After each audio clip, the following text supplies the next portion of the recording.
O Renan Santos. Renan, bom dia, bem-vindo ao Jornal da Manhã, obrigado por ter topado o convite, a disponibilidade aqui com a Jovem Pan. Bem-vindo, viu? Muito obrigado, é uma honra estar com vocês, é um prazer. Aliás, é um prazer estar em Poços e é uma honra estar com vocês. Então, já começo bem feliz aqui o programa. Você tem uma ligação boa com Poços, você estava falando aqui pra gente antes de entrar no ar, né, Renan? Sim, era pra eu ter passado toda a minha infância em Poços, porque meu pai pretendia morar aqui. Meu pai estudou no antigo São João da Escócia, nos anos 70. Meus avós moraram aqui junto com ele. Meus avós se conheceram aqui. Na verdade, meus 4 avós passaram lua de mel aqui em Poços de Caldas também. Olha só. E eu passei boa parte da minha infância. A gente morava ali perto aquele prédio, do lado do edifício Bauxita, uma rua sem saída, que é um antigo prédio que tinha um cassino, que tinha até um trenzinho que descia. Um funicular ali. Exatamente. E, enfim, eu conheço muito, assim. Então, pra mim, ter vindo fazer uns eventos esse fim de semana aqui em Poços foi muito legal. Me dá uma memória afetiva, assim. Que legal. Renan, fala pra nós um pouco, acho que até pra gente contextualizar, você hoje é presidente do Missão, né? Já está como pré-candidato à presidência do Brasil pro ano de 2026, mas conta como é que é esse trabalho do Missão, pro pessoal também entender e conhecer um pouco. Eu sou, além de presidente do Partido Missão, sou presidente do Movimento Brasil Livre, que foi um movimento que liderou as manifestações pelo impeachment da Dilma Rousseff entre 2014, 15 e 16. Fomos também oposição ao governo do Bolsonaro, o que para muita gente se torna muito confuso. Falou, mas você bate na esquerda, bate na direita? A gente corre pelo que é certo, né? Então as pessoas podem criticar a gente pela forma, se a gente é muito agressivo, mas não pelo conteúdo. A gente sempre adotou posições muito cristalinas e muito óbvias sobre o que deve ser feito e sobre o que não deve ser feito. Só que a gente percebeu que só reclamar e só atacar, só ser pedra, não funciona. Você tem que se tornar uma parte do jogo político e tentar alterar ele por dentro, tá? E nesse sentido a gente falou, precisávamos ter um partido político. Não havia possibilidade nos partidos que existiam, né? Por exemplo, o deputado federal Kim Kataguiri, que é um dos fundadores do nosso grupo, ele é o deputado mais votado do partido dele, que chama União Brasil. Então imagina, se é o deputado mais votado, o seu partido tem que te tratar super bem, né? Não é o caso. O Kim pretendia ser candidato a prefeito de São Paulo, chegou a bater 10% nas pesquisas e eles basicamente rifaram a candidatura dele para apoiar o prefeito. Ou seja, vocês têm um ideal, mas vocês não tinham onde se abrigar. Exato. E o fato de vocês terem que se abrigar em outras legendas, de certa forma, prejudicava esse projeto de país que vocês pensam. Exatamente. Seria resumindo isso. Resumindo isso. E a gente falou, não, vamos pegar todas as nossas ideias, vamos estruturar elas como um projeto de Brasil e vamos formar um partido. Então aí o nome do partido, e acho que por isso que as pessoas, por que missão? Porque o nome do partido pressupõe ação. A missão é um ato em que você tem um objetivo final muito claro e a missão em si é o ato. Então o partido em si é uma ação. Então quando você está na missão, você já está na missão, você está agindo, né? E a gente tem que, e a lógica de agir é, vamos sair da conversa mole, vamos sair da conversa fiada e vamos executar. E antes que as pessoas perguntem, mas executar o quê? Quais são suas ideias? Nesse sentido a gente montou um time, né? O Livro Amarelo, que é um livro de propostas que nós estamos montando, já está no 6º fascículo dele, em que nós vamos estudando propostas temáticas para o Brasil e temos um time de mais de 300 pesquisadores, todos voluntários que trabalham conosco. Então as ideias existem, são claras, as pessoas podem pesquisar e o que nos interessa é como transformar essas ideias em ação. Então o nome Missão e a nossa lógica é, precisamos agir, nós temos pouco tempo para tornar o Brasil um país sério, porque o mundo vai passar uma revolução tecnológica gigantesca agora. Se o Brasil não souber como participar dessa revolução, a gente está ferrado. Inclusive, a título de curiosidade, Poços de Caldas, ela está no meio dessa revolução. Poços de Caldas é uma parte central e tô falando aqui na rádio, não é para puxar saco da população por conta da questão das terras raras. As terras raras, elas têm a ver hoje com todas as tecnologias que vão determinar o funcionamento do futuro das grandes economias globais e boa parte delas estão aqui, né? Então o Brasil tem um papel central nesse jogo e nós temos que saber como utilizá-lo. Bom, o Renan, ele é muito crítico, obviamente, a Lula. Eu até vi um vídeo seu, acho que foi em frente à casa da mãe do Lula, que você foi fazer esse vídeo. Muito crítico a Bolsonaro também, e isso, de certa forma, deixa ali parte da direita bolsonarista muito também arredia com vocês. Mas qual é a tua referência política, Renan? Minha referência política são os grandes homens da história humana que escreveram seus nomes através da coragem e da imaginação. Então, antes que alguém fale, pô, quais são os seus grandes nomes? Qual é o seu político brasileiro? Eu vou voltar na história, eu vou voltar para Alexandre Grande. Eu vou voltar para o Júlio César, né? Eu posso voltar para o Napoleão. Existem grandes homens, grandes pensadores e homens de ação que tinham uma coisa que está faltando para a gente aqui no Brasil, que é a capacidade de imaginar. Houve, talvez o último grande político nacional com capacidade de imaginação foi o Juscelino Kubitschek. Ele falou, tem uma imaginação de Brasil e vou modernizar o Brasil, tá? Nós aqui precisamos voltar a ter imaginação. A gente perdeu a capacidade de imaginar o que o Brasil pode ser. A gente só fica aqui enxugando gelo, resolvendo o problema, e a gente não olha para uma ideia de Brasil, né? Todas as grandes nações na história sempre imaginavam a sua ideia de país. A gente não. Então, assim, se eu falar para a pessoa, imagina um Brasil que não tenha favela, nenhuma favela. Imagina um Brasil em que não existe crime organizado. Imagina um Brasil que você consiga andar na rua sem ter o seu celular roubado. Imagina um Brasil em que todas as estradas são boas, a logística é legal. Imagina um Brasil em que toda cidade média e pequena vai ter uma economia que tem serviço, agricultura e indústria. As pessoas não conseguem mais imaginar isso. Agora é muito fácil de imaginar, porque tudo que eu propus aqui, qualquer nação média no mundo conseguiu fazer. A gente está tão fragilizado que a gente não consegue imaginar um Brasil diferente. Então, eu quero ser a pessoa que vai colocar a imaginação à frente e vai ser muito firme em transformar a imaginação em ação. Por isso que essas minhas referências são referências desses homens clássicos. Como você disse, né? Vocês tanto participaram dos protestos para o impeachment da Dilma, esquerda, mas tem também essas referências contra o bolsonarismo. O Missão e você, enquanto uma das lideranças, você consegue se identificar entre algum espectro mais à direita, mais à esquerda, ao centro? Como que vocês se identificam nesse sentido? Nós somos um grupo de direita, nós somos um grupo, no sentido mais clássico do termo, mais à direita do que o Bolsonaro. Aliás, quando chamam o Bolsonaro de radical, eu sempre discordo. Porque eu queria ver o que foi feito de radical do ponto de vista ideológico por parte do Bolsonaro. Para mim, o Bolsonaro só é radicalmente burro e radicalmente corrupto. Ele não é um radical em termos ideológicos. Não vi nada radical nesses termos no governo dele. Ele só é burro e muito corrupto. A família dele também é muito corrupta. O petismo também. Os próprios petistas e os próprios movimentos de esquerda reclamam que o petismo, no fim do dia, anda com uma agenda liberal, que anda com os bancos. E eles estão certos na crítica deles, né? Não estão certos no objeto, mas estão certos em dizer que o PT mente. E o Lula, pelo amor de Deus, né? Em termos de corrupção, o homem é uma máquina. Então, quando eu olho pra isso aí, as pessoas falam, mas tem dois extremos. Não tem dois extremos. Temos duas figuras carismáticas que as pessoas se apaixonam por elas. E aí a gente acha que é um extremo. E esses dois, quando chegam ao poder, eles são completamente convencionais e não andam com nenhuma agenda que muda o Brasil. Por isso que o Brasil nos últimos 26 anos, 25 anos, e que a gente tem inclusive governos do PT e teve aquele pequeno período de governo Bolsonaro, o Brasil não mudou pra melhor.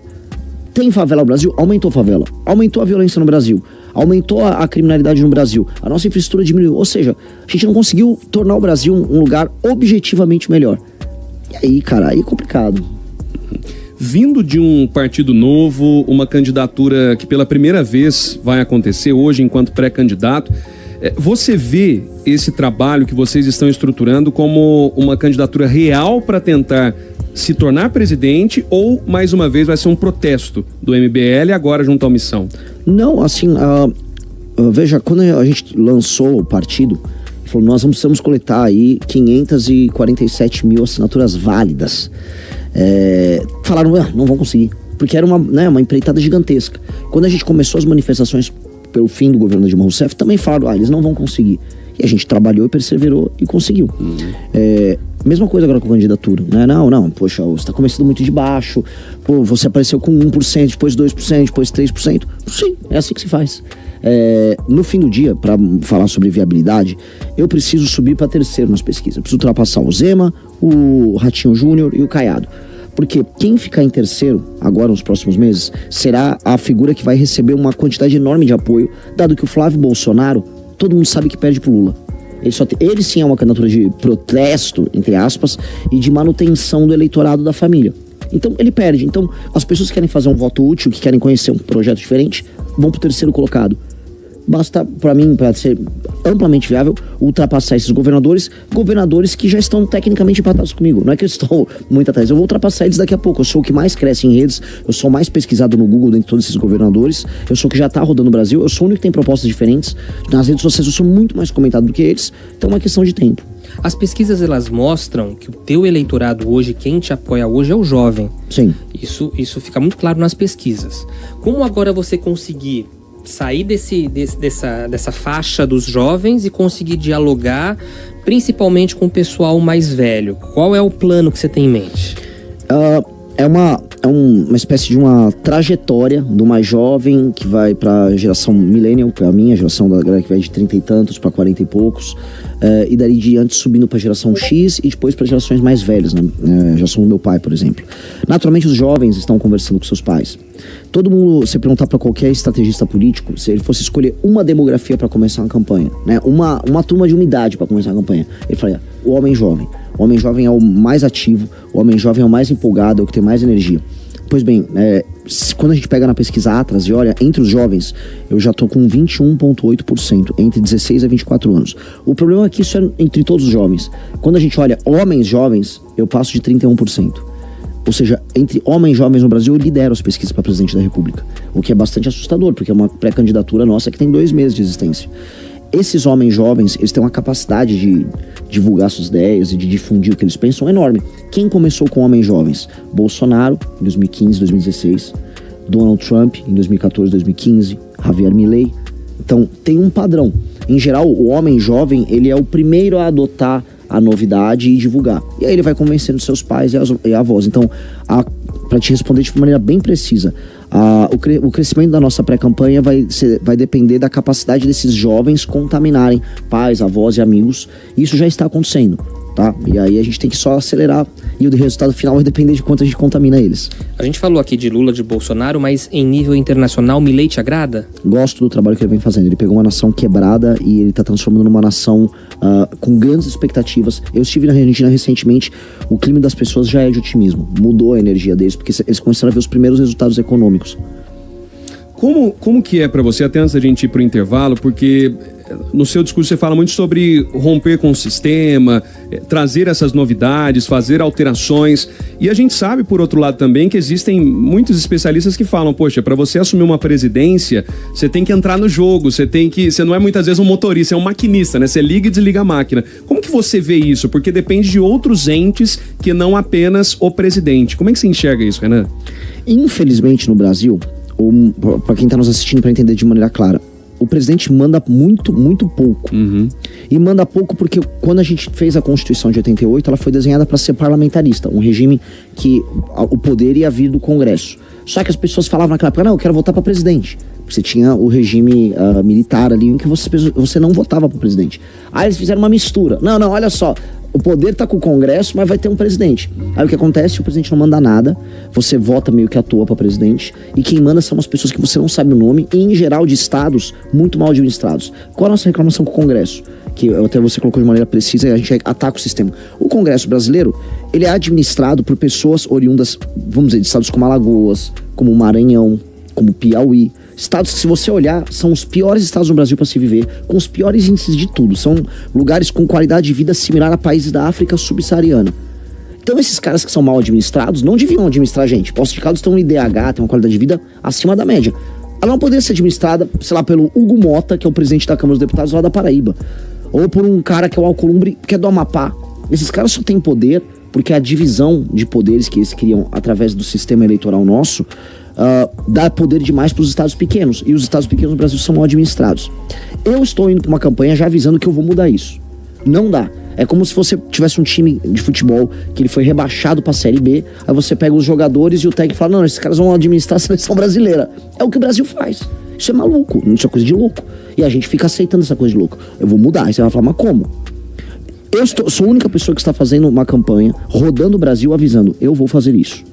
Eu fui pra Garanhuns, terra do Lula, inclusive, lá em Pernambuco, e eu falei na rádio, olha, se você vende seu voto, eu vou prender você por 10 anos. Quem vende o voto vai ser preso por 10 anos e quem compra voto, preso por 20 anos. Eu vou fundir cidades pequenas e vou botar interventores. E se o Estado tiver mal administrado, eu vou botar interventor também. Foram 2 polêmicas em relação a isso. Foi primeiro o Acre, que você falou que deixaria de ser Estado, não foi? Sim. Seria um território autônomo. Sim. E teve Tocantins, foi? Tocantins fazer uma fusão com Goiás para ser uma unidade administrativa comum. Os dois teriam a mesma unidade administrativa. Então deixaríamos de ser uma federação?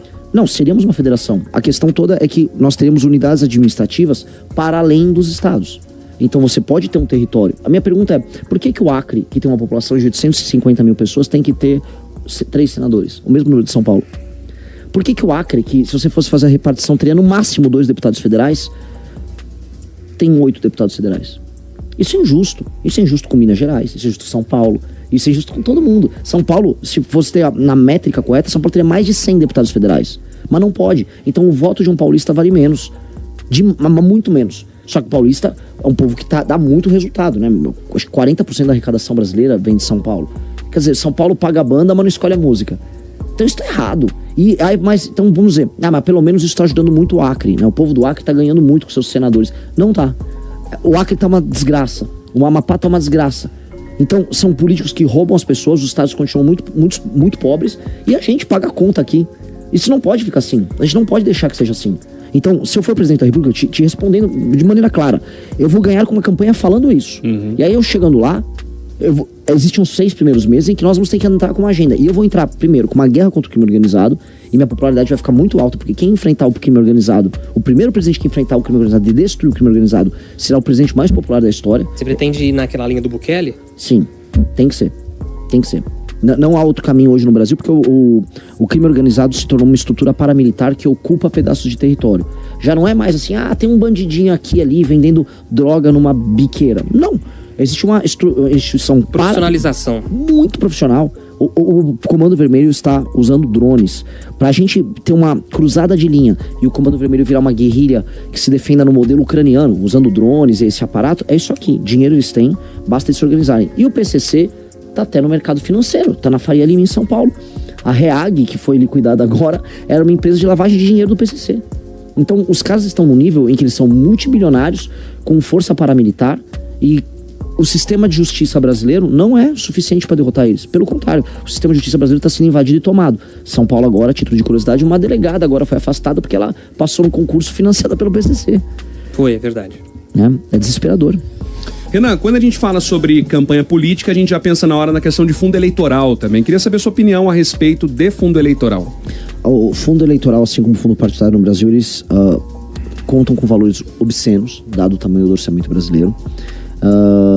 Mas a política se viciou tanto neles, é igual às emendas parlamentares, que hoje, se você quiser enfrentar os adversários políticos, você não tem como não fazer uso deles, infelizmente. A gente já tentou lutar nas nossas campanhas sem o uso do fundo, e o que acontecia é que em estados em que a gente não consegue levantar doação, vou dar um exemplo, vou fazer uma campanha no Rio Grande do Norte, as pessoas não têm uma cultura de doar forte lá, as pessoas são mais humildes também em termos de dinheiro, não tem tanta classe média. Você não tem dinheiro, sem dinheiro você não tem campanha, e sem campanha você perde. Então, pra gente poder participar das eleições, infelizmente vai ter que fazer uso disso. Mas chegando lá, a gente vai reduzir drasticamente e mudar a lógica de funcionamento do fundo, que é uma coisa necessária. Eu tenho uma pergunta aqui do Alberto. Ele diz o seguinte: diz que as suas ideias são ótimas, mas por que você acredita que o STF deixaria fazer todas essas mudanças? É a primeira pergunta. O STF, ele apenas trabalha para a sua autoproteção. E hoje a autoproteção do STF significa, inclusive, proteger os negócios. Tá? A gente está vendo o caso do Banco Master, é um dos casos mais bizarros sobre isso. As opiniões do STF, elas variam de governo a governo. Uma hora você pode pegar o Alexandre de Moraes, ele era um cara mais à direita, foi colocado pelo Temer, que ia combater o crime, aí depois ele virou um amigo da esquerda, agora ele já está começando a se enroscar com o Lula. O STF você vai ter que manejar politicamente e você, com o tempo, vai ter que reduzir o poder do STF. Agora, hoje o STF, para quem está assistindo, tá? O próximo presidente da República vai pegar o STF na sua forma mais fraca.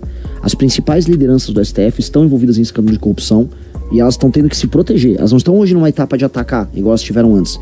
O escândalo do Banco Master chegou tão forte no STF que hoje eles estão só cuidando agora da proteção. Então o presidente que chegar não vai encontrar tanta oposição dele quanto já encontraram antes.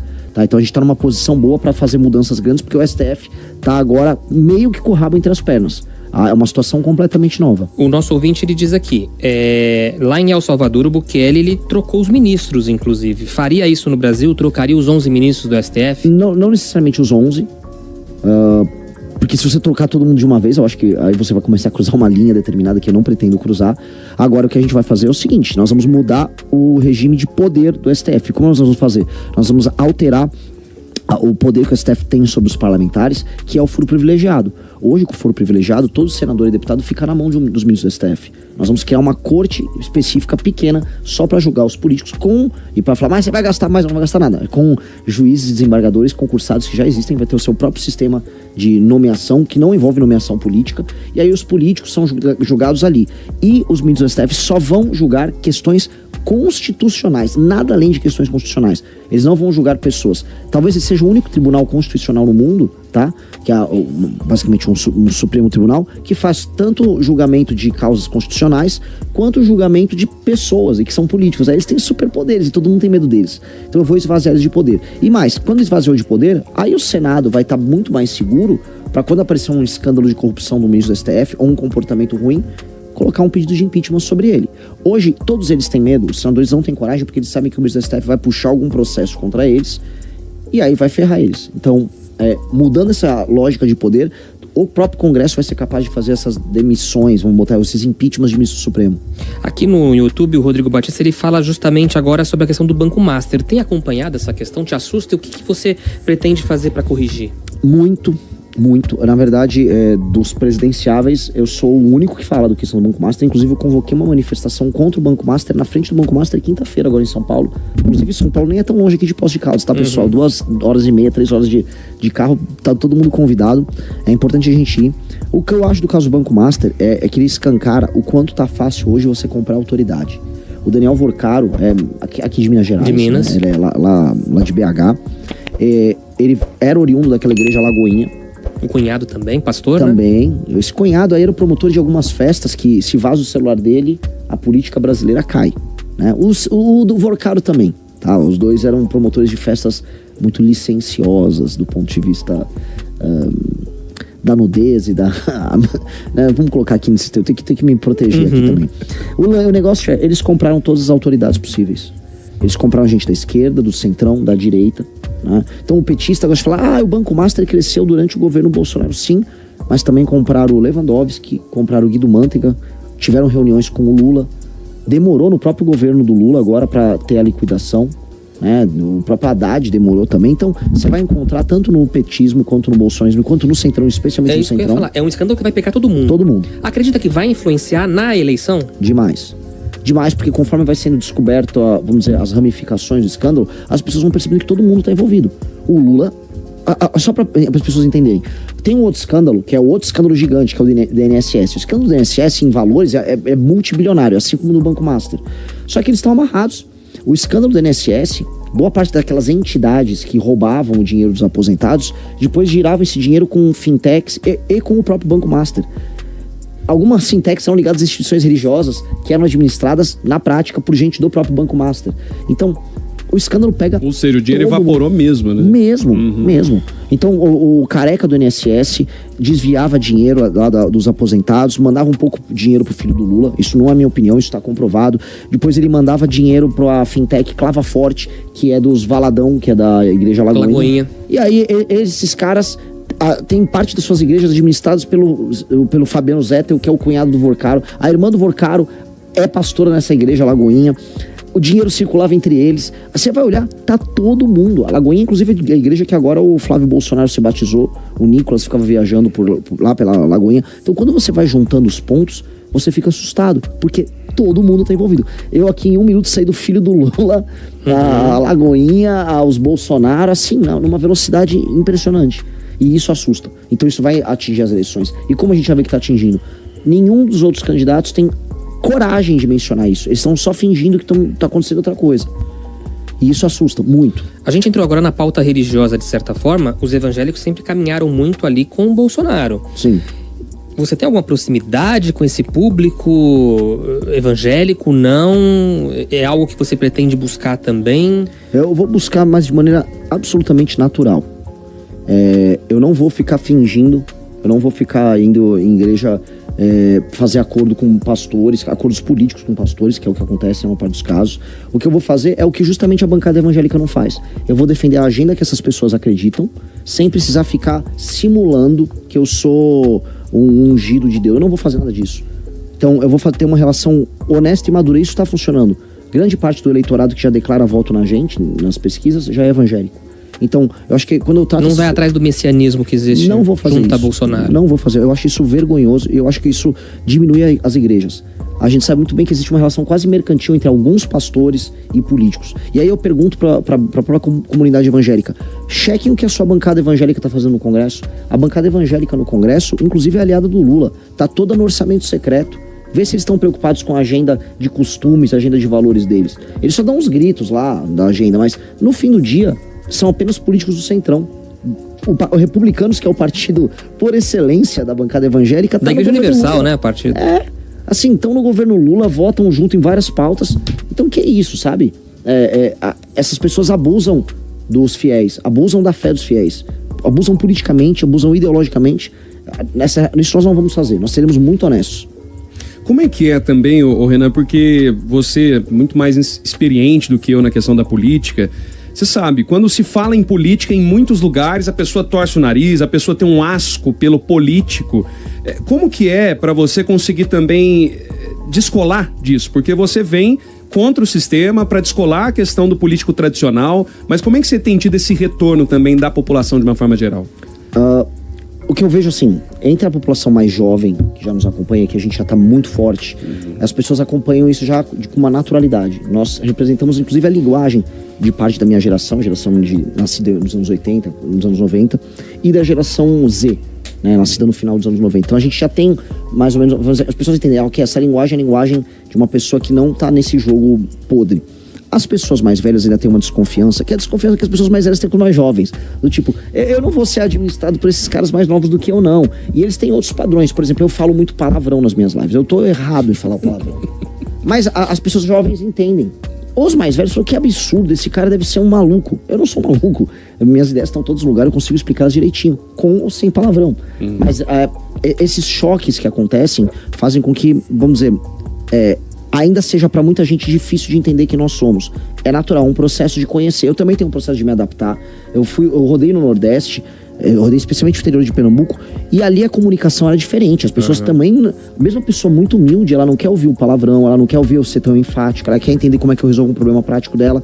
Então, esse processo de se adaptar está acontecendo agora, e é um processo difícil, porque eu não posso perder a raiva que eu tenho de verdade dos caras todos.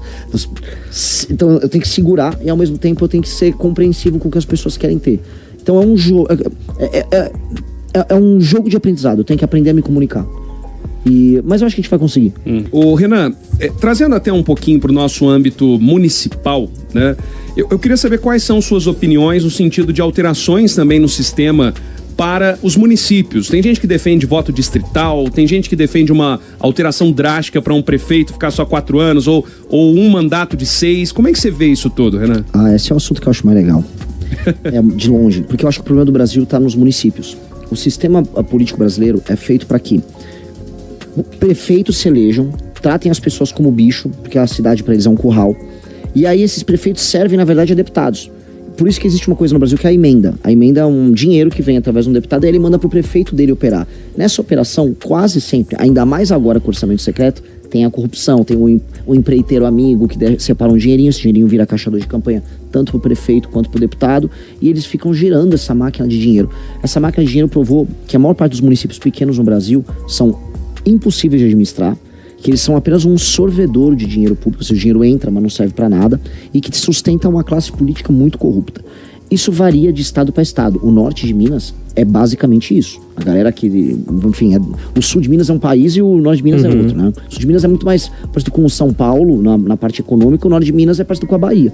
O norte de Minas, os prefeitos são muito corruptos, as cidades têm um desenvolvimento humano baixíssimo e não funcionam. Então, o voto distrital, nesse sistema, ele só pioraria a situação, porque você teria apenas um curral local e o deputado eleito por esse distrito ia só comprar os votos, como acontece. O que a gente precisa fazer para salvar as cidades? O Brasil tem mais de 5 mil cidades, a gente tem que mudar esse número para 3 mil no máximo. Ou seja, a gente vai ter que fundir os municípios. Aí você vai sumir um monte de prefeito, um monte de vereador. Vai diminuir muito a classe política local. Fundiu esses municípios, eles têm que trabalhar com indicadores. Então, se o município tem um nível de vida muito baixo, vamos supor, um nível de vida lá de uma cidade do interior do Alagoas, não adianta eu acreditar que aquela classe política que já é corrupta e que não tem nem formação, os prefeitos, vereadores, os em geral são semi-alfabetizados. Eu preciso botar um interventor. Porque se as pessoas vivem numa condição de vida muito ruim, é como se fosse uma pessoa muito doente, um corpo doente. Eu preciso botar um médico bom. O médico bom não pode ser uma pessoa analfabeta, que são esses prefeitos. Então nós vamos precisar fundir municípios e colocar um interventor federal que vai trabalhar apenas para melhorar os indicadores. Se tem 10% de esgoto, ele tem que entregar 30% de esgoto. Se no ranking do Saeb ele está lá embaixo, ele vai ter que subir 30%, vamos supor.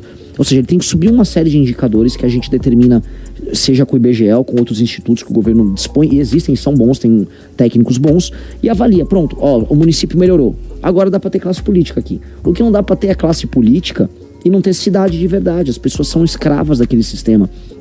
No Nordeste, mais de 75% das cidades são assim.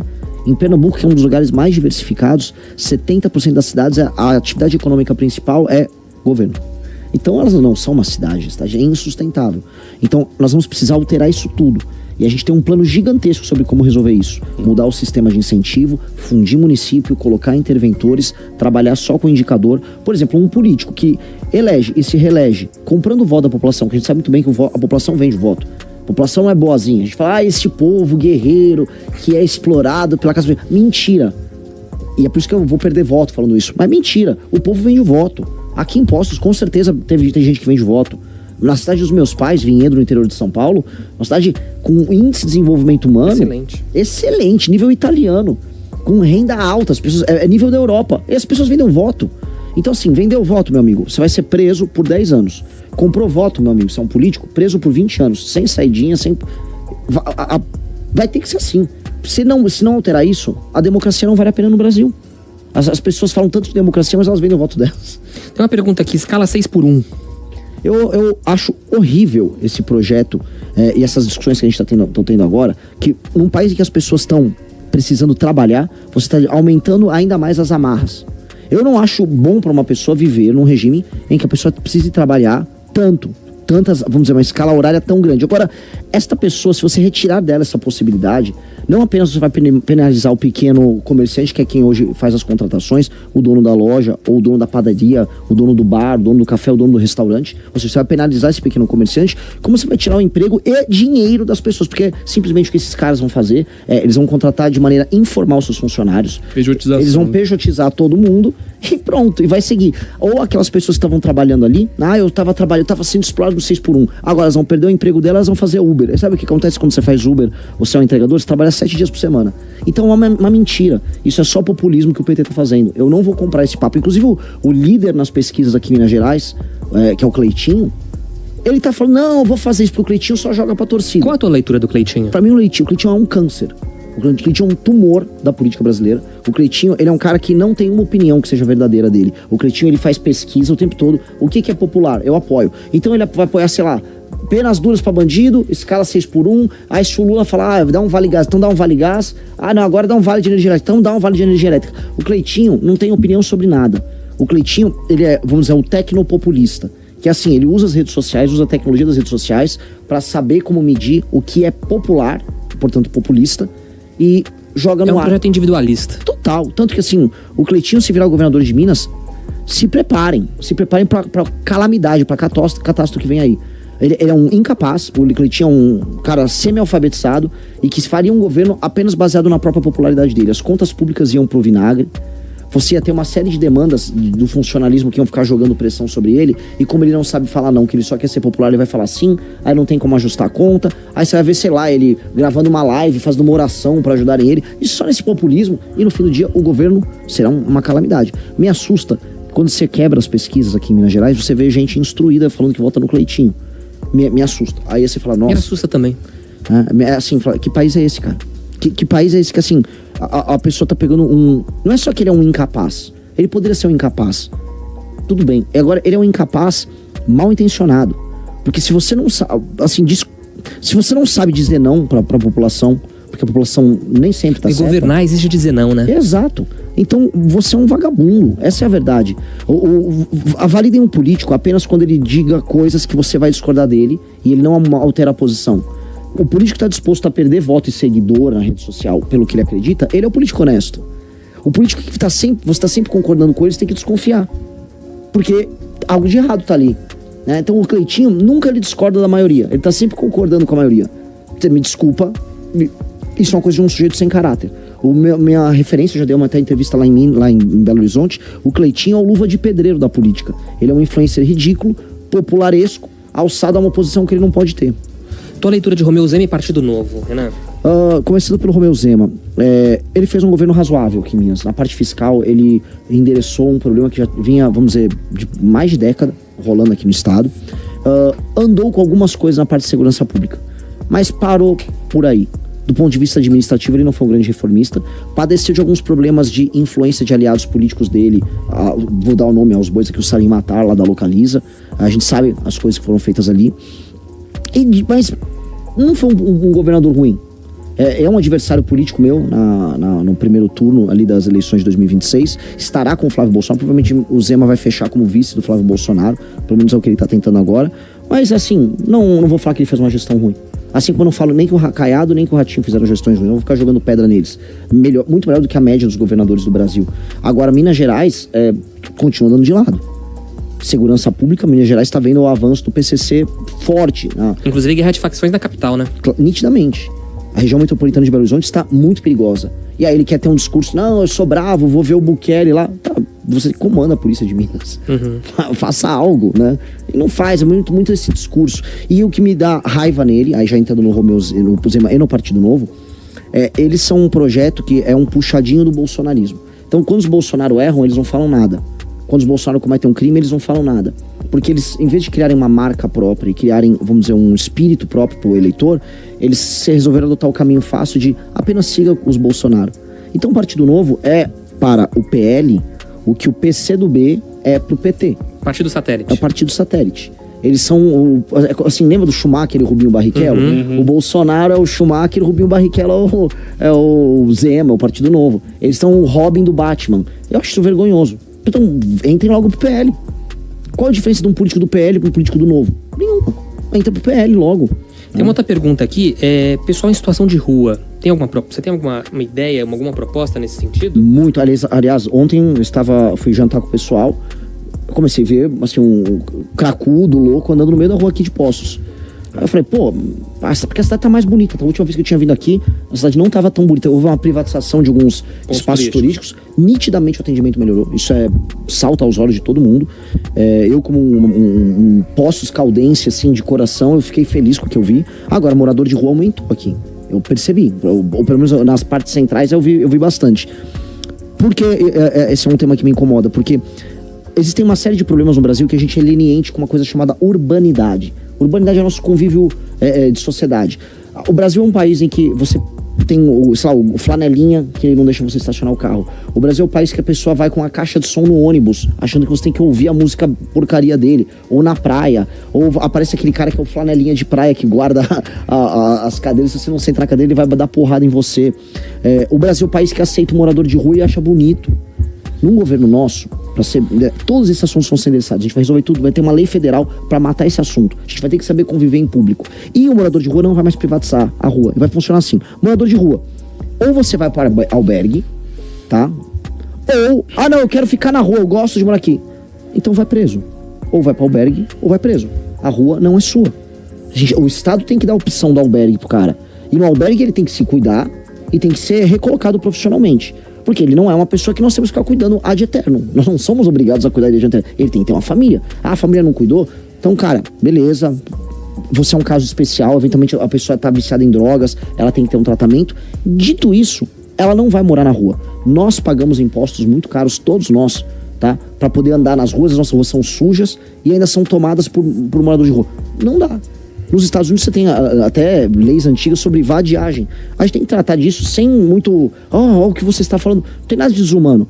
Desumano é eu andar na rua e não conseguir. Desumano é uma criança andar na rua e ter um sujeito pelado, gritando. Desumano é ter um usuário de crack na frente da casa de uma pessoa e o comércio fechando. Isso tem que acabar. Isso tem que acabar. A gente não pode aceitar. E aí, assim, é o tipo de coisa óbvia e simples que todo mundo quer ter grandes discussões. Não, uma discussão sociológica. Não tem discussão sociológica. É albergue ou lei. Redução da maioridade penal. Sou totalmente favorável. Pra quanto? Pra pelo menos 14 anos. Porque o recrutamento já acontece ali. O menino jovem, pobre, que em geral tira as notas baixas na escola e não tem a presença do pai, ele é justamente o maior alvo do crime organizado e ele comete aqueles pequenos crimes, especialmente o roubo de celular, que é o crime que mais preocupa o brasileiro. Nos grandes centros urbanos, o roubo de celular é em grande parte tocado por menor de idade. E aí ele vai pra delegacia e solto. Nitidamente temos um modelo de negócio. Aborto, a favor ou contra? Eu quero manter a legislação atual. A legislação atual, ela não abre o aborto para todo mundo, como a esquerda quer. Agora, se uma mulher, ela eventualmente está correndo risco de vida, ela tem que ter... Ela vai no hospital e ela tem que ser salva, né? Então isso é uma coisa óbvia. Eu acho que a legislação atual, ela contempla o espírito cristão do brasileiro e a necessidade de proteção à vida da própria mulher. Pena de morte. Defenda a discussão aberta da pena de morte. Discussão aberta, tá? A gente tem que, inclusive, para levar a discussão, né? O pessoal chama de janela de Overton, sobre penas muito mais pesadas, temos que discutir a pena de morte. E há uma questão, tá? Hoje, a gente tem as lideranças das principais facções, tanto o Marcinho VP, quanto o Marcola e outros, presos em presídios federais, e eles continuam dando ordem de lá. Todo ano morrem dezenas de milhares de brasileiros vítimas de homicídio, tocados por ordens que saem da cadeia por esses caras. Realmente nós temos que manter esses caras vivos? Alguém acha que é bacana, é muito cristão manter o Marcola vivo? Dezenas de milhares de pessoas estão morrendo por causa de um suposto espírito cristão que não é cristão. Isso não é cristão, que mantém um cara como o Marcola administrando a organização criminosa PCC da cadeia. Eu acho que alguns casos muito específicos para líderes de facção, a gente tem que ter essa discussão sim. O resto é pena, prisão perpétua, penas duríssimas para bandido. Uma pessoa que tira a vida de outra pessoa, ela não pode mais ver a luz do dia. Isso para mim é uma coisa que tá dada. Ô Renan, você enquanto presidente do Missão, como é que tá essa expansão do partido, falando aqui do sul de Minas, né? Poços de Caldas e demais cidades também? Nós temos em Pouso Alegre um vereador sensacional, que é o Israel Russo. Muito bom, por sinal. Muito Deu um bom. baile naquele pessoal lá naquele episódio. Sim. Eu sigo ele nas redes sociais, inclusive, ele é muito bom. Ele é muito bom. Já tinha comentado dele aqui, inclusive, no programa. Ele é, assim... Que bom que você falou que sim, eu falo com o Russo assim com muito orgulho. Eu fui... É o melhor vereador de Pouso Alegre. Sim. Disparado. E ele é um dos melhores vereadores do MBL. E tecnicamente falando, um dos melhores vereadores do Brasil. Eu tô falando sério, assim, ele é filósofo, ele escreve, ele publica livro, ele é tradutor. Ele tem uma mente brilhante, trabalha muito, combate corrupção, não fica no populismo barato e dá nó tático. Ele fez ali, foi um nó que ele deu nos vereadores da base. Então o Russo é uma inspiração para muita gente aqui na região. Nós vamos expandir para cá e é natural porque claramente o eleitorado daqui ele tem uma compreensão política acima da média, mesmo comparado com outras regiões de Minas Gerais ou do interior de São Paulo. A título de curiosidade, Poços é uma cidade que é logisticamente difícil. Quando chove é difícil você pegar, né, sair tem muitos morros aqui em volta para vir para cá. Nós fizemos um evento, a gente esperava que desse 70 pessoas, deu mais de 250 pessoas e eu nem divulguei dito, fiz um story. Lotou um bar, o Happy Hour, peço até desculpas pros donos ali, porque a gente tem um problemão pra eles de capacidade de gente e tal. E muita gente querendo montar o partido aqui e na região, falou, não, vamos pra Andradas, vamos tudo, a gente vai montar aqui. E aqui, como tem capital humano de alta qualidade, aqui no sul de Minas, tem muita coisa boa acontecendo. No sul de Minas, em termos de produtos que são criados aqui, é fundamental. E aí entra uma discussão que envolve o sul de Minas. Aqui é uma das fontes de terras raras do Brasil. Quando a gente vê o Lula falando com o Trump de terras raras, eles estão falando de Poços de Caldas em grande medida. E aqui, se está discutindo terras raras, tem que discutir assim, não apenas a extração do recurso natural, como foi feito já com a Alcoa anteriormente. A gente tem que falar assim, nós vamos colocar fábricas de microchip aqui, junto. Se for fazer um acordo com qualquer outra nação, o acordo tem que passar por, vamos extrair a terra rara, vamos colocar as fábricas aqui, vamos fazer royalties para ficar sendo utilizados apenas em investimentos, não apenas assim, ataca na prefeitura, fazer um fundo soberano para isso e que beneficie a região. Então esse é um tema central pra gente. Na verdade, o sul de Minas, normalmente a região de Poços, ela vai estar no centro do debate político. E a gente vai precisar colocar as coisas dessa maneira. Por isso que é importante ter força política aqui. Você já tem um nome para quem seria seu vice? Ou sua vice? Estou discutindo ainda, assim, a gente está tendo algumas conversas, porque o vice ele tem que ser complementar, não em termos eleitorais, porque eu não acredito que o vice, olha, pegue uma vice-mulher do Nordeste. Eu acho que isso não faz diferença. Esses jogos você não acredita muito? Eu não, acho isso bobeira. Mas seria uma chapa pura. Seria uma chapa pura. A não ser que algum partido... Eu acho assim, se eu subir para terceiro nas pesquisas para presidente, e eu tô tecnicamente empatado com o Caiado, com o Zema e com o Ratinho, na verdade não sim, quando eu subir para terceiro, haverá partidos que vão querer se juntar, nomear o vice, só que eles não vão nomear o vice qualquer. O vice tem que atender, na verdade, o que nós vamos precisar fazer se nós ganharmos. Então, se o nosso foco é fazer uma guerra contra o crime organizado, talvez uma pessoa com experiência em derrotar crime organizado ou participação em guerra, um general ou uma pessoa ligada ao meio da polícia militar. Se é na questão econômica, eu posso trazer uma pessoa mais velha para fazer as reformas necessárias e já botar de vice. Essa é a discussão. Qual será o perfil da pessoa que vai me ajudar na gestão? E precisa ser um perfil complementar. Então as discussões estão indo nessa linha. Aqui em Minas vai ter chapa de deputado estadual, federal, vai ter também senador, governador. Sim. chapa completa. O governador já tem nome? A gente tá discutindo agora com o Ben Mendes. Tá. Ele veio aqui em Minas, ele tá... Olha, eu tô querendo sair, quero me juntar, se juntou, se filiou ao Partido Missão. Inclusive, ele esteve conosco aqui em Poços de Caldas no evento. Se lançou como pré-candidato a governador aqui na chapa. Cara muito legal. Tá além do nosso ideário, que é o Livro Amarelo. E chapa de vereador, ele já tá ajudando na chapa de deputado estadual e chapa federal. E tá indo muito bem. Assim, a gente vai ter provavelmente a chapa completa com senador, deputado federal inteira e deputado estadual. Inclusive, teremos candidatos aqui de Poços. Já teve pessoas interessadas, inclusive no evento, que já conheciam a gente, já tinha conversa com eles. Eu falei, pô, legal. Muito bem. Bom, Renan, obrigado, viu, cara? A gente já tá estourando nosso tempo aqui. Agradecer mais uma vez sua disponibilidade aqui conosco. Portas abertas sempre aqui da Jovem Pan também, pra gente poder debater e trazer seus ideais aí, viu? Uma honra, de novo, excelente conversa, tá aqui na Jovem Pan. A Jovem Pan em todo o Brasil é sempre muito, muito legal conosco. E quando é Jovem Pan, que eu já gosto, e quando é Poços de Caldas, que eu já gosto, aí é o combo perfeito. É o combo perfeito. Muito audiência bem. Altíssima hoje. Altíssima. Tem até o João aqui, ele quer fazer uma pergunta, ainda acho que dá tempo, ele tá digitando, aqui. Só vou fazer duas perguntas. O João, ele lá de Joinville, tá ligado aqui no programa, ele pergunta quando é que você vai pra lá? Até maio eu vou lá, no sul, vou em Santa Catarina com certeza, vou rodar Santa Catarina inteira. E uma pergunta aqui muito interessante, você falou do Livro Amarelo. Como é que a pessoa ela consegue ler, consegue ter acesso? O pessoal tá perguntando aqui também. Hoje, os livros de estudos do Livro Amarelo, são 6 fascículos, tá no site livroamarelo.com. A pessoa hoje compra, e toda vez que você compra o Livro Amarelo, você tá financiando não só a pesquisa do livro, mas também o partido. O pessoal fala, é caro. Calma. Quer comprar os estudos? Compra agora. Nós teremos o livro, a gente vai lançar agora o livro, que será o projeto de governo do partido. Ele será lançado até julho. E aí ele terá versões mais baratas e versões mais caras. Você vai poder escolher a versão que você quer. E tá lá, livroamarelo.com. Agora a gente tem um canal do Partido Missão, que a gente tem os debates que a gente participou, em que a gente discute tema a tema os tópicos do Livro Amarelo, que é o nosso ideário, né? Então, quiser participar, tá bem fácil. E muita gente aqui também perguntando para se filiar em Poços de Caldas. Acredito que seja pelo próprio Missão Nacional, já consiga se filiar, né? É só filiar pelo site do partido, super fácil. Só procurar no Google, Partido Missão, Filiação, a pessoa vai achar o site. Milhares de pessoas estão se filiando diariamente, tá um número assim bem impressionante. E aí depois, quando tiver com o diretório pronto aqui, a pessoa vai poder fazer política com o Partido Missão. E preparem-se, assim, haverá. Eu acho que Poços será um dos primeiros diretórios em Minas. Volto a falar, eu tenho meu viés Poços caldense, então haverá, vamos dizer, uma energia muito grande em fazer as coisas aqui. Inclusive, eu vou fazer uma promessa aqui.